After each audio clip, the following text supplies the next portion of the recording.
Welcome to simple PSC. നമ്മുടെ ചാനലിൽ പുതിയ SCRT ക്ലാസ്സുകളാണ് ചെയ്തുകൊണ്ടിരിക്കുന്നത്. 5ാം ക്ലാസ്സിലെ സോഷ്യലും സയൻസും കഴിഞ്ഞിട്ടുണ്ട്. ഇപ്പോൾ നമ്മൾ 7ാം ക്ലാസ്സിലെ സയൻസ് ആണ് ചെയ്തുകൊണ്ടിരിക്കുന്നത്. അതും ഈ ചാപ്റ്ററോട് കൂടി കംപ്ലീറ്റ് ആവാണ്ടോ. അപ്പോൾ നമ്മുടെ ക്ലാസ്സുകളൊക്കെ ഇഷ്ടമാണെങ്കിൽ നമ്മളെ സപ്പോർട്ട് ചെയ്യുക. ഇന്ന് നമ്മൾ നോക്കാൻ പോകുന്നത് 10ാമത്തെ ചാപ്റ്ററാണ്. സുരക്ഷിത ഭക്ഷണം എന്നാണ് ചാപ്റ്ററിൻ്റെ പേര്. ഇവിടെ നമുക്ക് ഉച്ചഭക്ഷണം നമ്മൾ ചോറ് ഉപയോഗിക്കുമ്പോൾ അതിലെന്താണ് ഉപയോഗിച്ച വസ്തുക്കൾ എന്ന് പറയുന്നത് അരിയാണല്ലേ. അത് നമുക്ക് കടയിൽ നിന്ന് ലഭിക്കുന്നത് എവിടെ വഴിയാണ്? കടയിൽ നിന്ന് അരി എവിടെ നിന്ന് ലഭിക്കുന്നത്? കടയിൽ നിന്നാണ് ലഭിക്കുന്നത്. അതുപോലെ തന്നെ മീൻ കറി വയ്ക്കാൻ എന്തൊക്കെ വേണം? തോരൻ, മാങ്ങച്ചാർ വയ്ക്കുന്നതിനൊക്കെ എവിടെ വേണം? ഇതൊക്കെ എവിടെ നിന്നാണ് ലഭിക്കുന്നതെന്നൊക്കെയാണ് പറയുന്നത്. അപ്പോൾ നമ്മളിതിൽ ഭക്ഷണത്തെക്കുറിച്ച്, ഫുഡിനെ കുറിച്ചിട്ടാണ് കൂടുതലായിട്ട് പറയുന്നത്. അപ്പോൾ സുരക്ഷിതമായ ഭക്ഷണം എന്ന് വെച്ചാൽ എന്താണ്? സമീകൃത ആഹാരത്തിൻ്റെ അഭാവവും തെറ്റായ ഭക്ഷണശീലങ്ങളുമാണ് നമ്മുടെ മിക്ക ആരോഗ്യ പ്രശ്നങ്ങൾക്കും കാരണം. ഭക്ഷ്യവിഭവങ്ങളുടെ തിരഞ്ഞെടുപ്പ് മുതൽ ഭക്ഷിക്കുന്നത് വരെ നിരവധി കാര്യങ്ങൾ ശ്രദ്ധിച്ചാൽ മാത്രമാണ് ആരോഗ്യം എന്തായിട്ട് മാറുള്ളൂ. ആഹാരം എന്ന് പറയുന്നത് ഒരു ആരോഗ്യകരമായിട്ട് മാറുള്ളൂ. ആരോഗ്യം നല്ലതാണെന്നുണ്ടെങ്കിൽ നമ്മൾ എന്ത് ചെയ്യണം? നല്ല ആഹാരങ്ങൾ കഴിക്കണം. അത് പല തെറ്റായ ഭക്ഷണശീലങ്ങളൊക്കെ നമ്മൾ നന്നായിട്ട് ബാധിക്കുന്നുണ്ടെന്നാണ് പറയുന്നത്. മിക്ക ആരോഗ്യ പ്രശ്നങ്ങൾക്ക് കാരണമാകുന്നുണ്ട്. ഇപ്പോൾ ഭക്ഷ്യവസ്തുക്കൾ തിരഞ്ഞെടുക്കുമ്പോൾ നമ്മൾ ഒരു മത്സ്യം തിരഞ്ഞെടുക്കുമ്പോൾ എങ്ങനെയാണ് നോക്കേണ്ടത്? അതൊക്കെ നമുക്ക് ജസ്റ്റ് അറിഞ്ഞിരിക്കേണ്ട കാര്യങ്ങളാണ് കേട്ടോ. അപ്പോൾ എന്നിട്ടാണ് വിരൽ കൊണ്ട് അമർത്തുമ്പോൾ കുഴിഞ്ഞു പോകുന്ന ഭാഗം പൂർവ്വസ്ഥിതിയിലാകുന്നതാണ് നമ്മൾ തിരഞ്ഞെടുക്കേണ്ടത്. അതല്ല തീരെ വീണ്ടും അതേ രീതിയിലേക്ക് വരുന്നില്ല എന്നുണ്ടെങ്കിൽ അതെന്താണ്? അഴുകിയ മത്സ്യമായിരിക്കും. അതുപോലെ തന്നെ പുറം തൊലിയിൽ ചെറിയ തോതിൽ ഈർപ്പമുള്ളതും തിളക്കമുള്ളതൊക്കെ ആണെന്നുണ്ടെങ്കിൽ പുതിയ അതായിരിക്കും അല്ലേ, മത്സ്യമീനായിരിക്കും. മാംസം അസ്ഥിയിൽ നിന്ന് വിട്ടു പോവുകയാണെന്നുണ്ടെങ്കിൽ അത് പൊട്ട മീനാണ്. ചെകിളപ്പൂക്കൾ തിളങ്ങുന്നതും പിങ്ക് നിറമുള്ളതൊക്കെ നല്ല മീനുകളാണ്. എന്നാൽ ചാര നിറമോ പച്ച നിറമോ ആയിട്ടുള്ള ചെകിളപ്പൂക്കളാണെന്നുണ്ടെങ്കിലോ അത് പൊട്ടയാണ്. കണ്ണുകൾ യഥാസ്ഥാനത്തുള്ളതും സ്വാഭാവിക നിറമുള്ളതുമാണെങ്കിൽ അഴുകാത്ത മത്സ്യമാണ്. അല്ലാന്നുണ്ടെങ്കിൽ അത് കുഴിഞ്ഞ കണ്ണുകളാണെങ്കിൽ പൊട്ടയാണ്. ദുർഗന്ധമില്ലാത്തതായിരിക്കണം അല്ലേ പുതിയ മത്സ്യം എന്ന് പറയുന്നത്. അപ്പോൾ അതാണ് മത്സ്യത്തിനെ കുറിച്ചിട്ട് പറയുന്നത്. ഇനി പാലും പാലുൽപ്പന്നങ്ങളാണെന്നുണ്ടെങ്കിൽ നമ്മൾ എന്ത് ചെയ്യണം? പാലുൽപ്പന്നങ്ങളൊക്കെ ആണെന്നുണ്ടെങ്കിൽ നമ്മൾ എന്ത് ചെയ്യണം? കവറിൽ ലോഗോയുള്ള പാലുണ്ടായിരിക്കില്ലേ, അതുപോലെ തന്നെ നിറമാറ്റം ഉണ്ടോ എന്നുള്ളത് നോക്കുക. പാലിൽ പാക്ക് ചെയ്യാത്ത പാലുൽപ്പന്നങ്ങൾ ഉണ്ടായിരിക്കും. അപ്പോൾ അത് ചീസ്, പനീർ എന്നിവ പാക്ക് ചെയ്തതും സീലുള്ളതൊക്കെ ഉണ്ടായിരിക്കും. അപ്പോൾ നമ്മൾ ഇതിൽ നിന്ന് എന്തൊക്കെ കാര്യങ്ങളാണ് ശ്രദ്ധിക്കണം എന്നുണ്ട് ഇതൊക്കെ ടിക്ക് കൊടുക്കാൻ വേണ്ടിയിട്ട് നമുക്ക് ആവശ്യമില്ല. ഇനി തൊട്ടാൽ പഴങ്ങളും പച്ചക്കറികളും എന്ന് പറയുന്നത് നമുക്ക് പഴങ്ങളും പച്ചക്കറികളൊക്കെ എങ്ങനെയാണ് കേടാവാതെ ചെയ്യുന്നത് നോക്കിയെടുക്കണമെന്നാണ് പറയുന്നത്. അതുപോലെ തന്നെ പാക്ക് ചെയ്ത ഭക്ഷണ വസ്തുക്കളാണെങ്കിൽ നമ്മൾ ഡേറ്റ് നോക്കണമല്ലേ, നമ്മൾ ഡേറ്റ് നോക്കിയിട്ട് വേണം എടുക്കാനായിട്ട്. അതിലെന്തൊക്കെ കണ്ടൻസ് ഉണ്ടെന്നുള്ളതും കൂടി നോക്കണം. എന്തൊക്കെ നോക്കണം എന്നൊക്കെ പറഞ്ഞിട്ടുണ്ട്.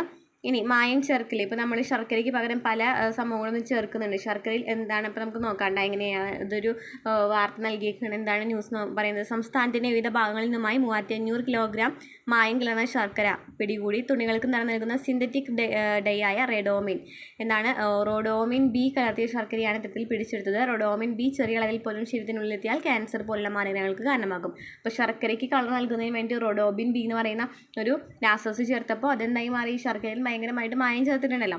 അപ്പോൾ അതെന്ന് പറയുന്നത് നമ്മുടെ ശരീരത്തിന് ദോഷമാണെന്നാണ് പറയുന്നത്. പല വസ്തുക്കളിലും മായം ചേർക്കുന്നുണ്ട് അല്ലേ.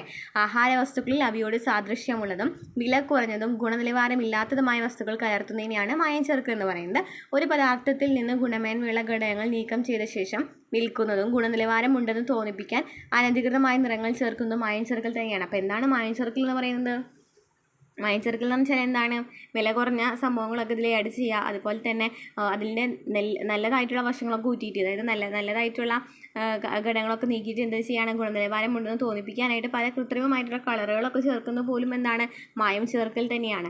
ഇനി തേനിൽ മായം എങ്ങനെയാണ് കണ്ടുപിടിക്കുക എന്ന് പറയുന്ന പരീക്ഷണങ്ങൾ നൽകിയിട്ടുണ്ട്. അതുപോലെ തന്നെ മഞ്ഞൾപ്പൊടിക്ക് പകരം നമ്മൾ ചിലപ്പോൾ എന്താണ് ഉണ്ടാക്കുന്നത് നോക്കിയാൽ, മഞ്ഞൾ എന്ന് പറയുന്നത് കൃത്രിമ നിറം ചേർത്തിട്ടുണ്ടെങ്കിൽ നിറം താഴേക്ക് പടരും. എങ്ങനെയാണ്? മഞ്ഞൾ വാങ്ങിക്കുമ്പോൾ നമുക്ക് ശ്രദ്ധിക്കേണ്ടതെന്നാണ് പറയുന്നത്. കുറച്ച് വെള്ളം എടുത്തിട്ട് അതിൽ ഒരു നുള്ളു മഞ്ഞൾപ്പൊടി വിതറുക. കൃത്രിമ നിറം ചേർന്നിട്ടുണ്ടെന്നുണ്ടെങ്കിൽ നിറം എന്താണ്? താഴേക്ക് പടരും. അപ്പോൾ അതെന്താണ്? മഞ്ഞൾപ്പൊടി ആയിരിക്കില്ല അല്ലേ. നിറം ഇളകാതെ മഞ്ഞൾപ്പൊടി അടയാന്നുണ്ടെങ്കിൽ മാത്രമാണ് ശരിക്കുള്ള മഞ്ഞൾ എന്ന് പറയുന്നത്. വെളിച്ചെണ്ണയാണെങ്കിലോ 1/2 ഗ്ലാസ് വെളിച്ചെണ്ണ 30 മിനിറ്റ് ഫ്രീസറിൽ വെച്ച ശേഷം നിരീക്ഷിക്കുക. ശുദ്ധമായ വെളിച്ചെണ്ണയാണെങ്കിൽ മുഴുവനും കട്ടിയിട്ടുണ്ടാവും. അല്ലാന്നുണ്ടെങ്കിൽ എന്തായിരിക്കും? ദ്രാവക രൂപത്തിൽ അത് പൊങ്ങി നിൽക്കും. കായമാണെന്നുണ്ടെങ്കിലോ കായം സ്പൂണിൽ കത്തിച്ച് നോക്കിയാൽ കർപ്പൂരം കത്തുന്നത് പോലെ നന്നായിട്ട് കത്തുന്നില്ലെങ്കിൽ കേട്ടോ അത് കായമാണ്. അപ്പം പല വസ്തുക്കളും മായം ചേർന്നിട്ട് വരുന്നത് നമ്മൾ അതൊന്നും അറിയണില്ല എന്ന് മാത്രം. അപ്പം നമ്മൾ വീട്ടിൽ തന്നെയാണ് ഇതൊക്കെ ഉണ്ടാക്കുന്നതെങ്കിൽ നമുക്ക് നന്നായി ശ്രദ്ധിക്കണം. നമ്മുടെ വീട്ടിലുണ്ടാകണമെങ്കിൽ നമുക്ക് അതിനെ കുറിച്ചിട്ടൊന്നും ബോധേടാവേണ്ട കാര്യമില്ല അല്ലേ. ബാക്ടീരിയ, ഫംഗസ് തുടങ്ങിയ സൂക്ഷ്മജീവികൾ നടത്തുന്ന വിഘടന പ്രവർത്തനങ്ങളുടെ ഫലമായിട്ടാണ് പ്രധാനമായിട്ടും ഭക്ഷ്യവസ്തുക്കൾ കേടുവരുന്നില്ല. അപ്പോൾ ഭക്ഷ്യവസ്തുക്കൾ കേടുവരുന്നത് എന്ത് കാരണമാണ്? ബാക്ടീരിയ, ഫംഗസ് തുടങ്ങിയ സൂക്ഷ്മജീവികൾ നടത്തുന്ന വിഘടന പ്രവർത്തനങ്ങളുടെ ഫലമായിട്ടാണ് പ്രധാനമായിട്ടും ഭക്ഷ്യവസ്തുക്കൾ കേടുവരുന്നത്. ബാക്ടീരിയ, ഫംഗസ് ഉയർന്ന താപനിലയിലും വളരെ താഴ്ന്ന താപനിലയിലും സൂക്ഷ്മജീവികൾ പ്രവർത്തനരഹിതമാകും. അപ്പോൾ എന്താണ് പറയുന്നത്, ഉയർന്ന താപനിലയാണെന്നുണ്ടെങ്കിലും വളരെ താഴ്ന്ന താപനിലയിലാണെന്നുണ്ടെങ്കിലാണ് സൂക്ഷ്മജീവികൾ എന്ത് സംഭവിക്കുന്നത്, പ്രവർത്തിക്കാണ്ടിരിക്കുന്നത്. കൂടാതെ ഈർപ്പം തീരെ ഇല്ലാത്ത സാഹചര്യങ്ങളിലും സൂക്ഷ്മജീവികൾക്ക് പ്രവർത്തിക്കാൻ കഴിയാതെ, അല്ലെ ഫ്രിഡ്ജിൽ വെക്കുന്നത് എല്ലാവരും.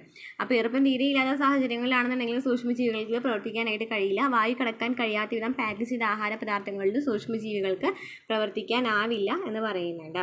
ഇനി ഭക്ഷ്യവസ്തുക്കൾ സൂക്ഷിച്ചു വയ്ക്കുന്ന രീതികൾ എങ്ങനെയൊക്കെയാണ് ഭക്ഷ്യവസ്തുക്കൾ സൂക്ഷിച്ചു വെച്ചിരിക്കുന്നത് നോക്കിയാൽ, ഇപ്പോൾ ഉപ്പിലിട്ടിട്ടില്ലേ ഭക്ഷ്യവസ്തു, ഇപ്പോൾ നെല്ലിക്കൊക്കെ പെട്ടെന്ന് കേടാവാതിരിക്കാനായിട്ട് ഉപ്പിലിട്ട് വെക്കുകയാണെന്നുണ്ടെങ്കിൽ കുറേ നാൾ ഉപയോഗിക്കാനായിട്ട് പറ്റും. അതുപോലെ തന്നെ അച്ചാറില്ലേ വിനാഗിരിക്ക് ഒഴിച്ചിട്ട് ആക്കുകയാണെന്നുണ്ടെങ്കിലും കേട് കൂടാതെ ഇരിക്കും. അതുപോലെ തന്നെ ഫ്രീസറിൽ വെക്കുകയാണെന്നുണ്ടെങ്കിലും എന്താണ്, കേട് കൂടാതെ കുറച്ച് നാളിരിക്കും.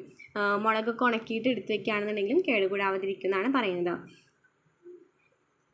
പിന്നെ പാസ്ചറൈസേഷൻ എന്ന് വെച്ചാൽ എന്താണ്, പാസ്ചറൈസേഷൻ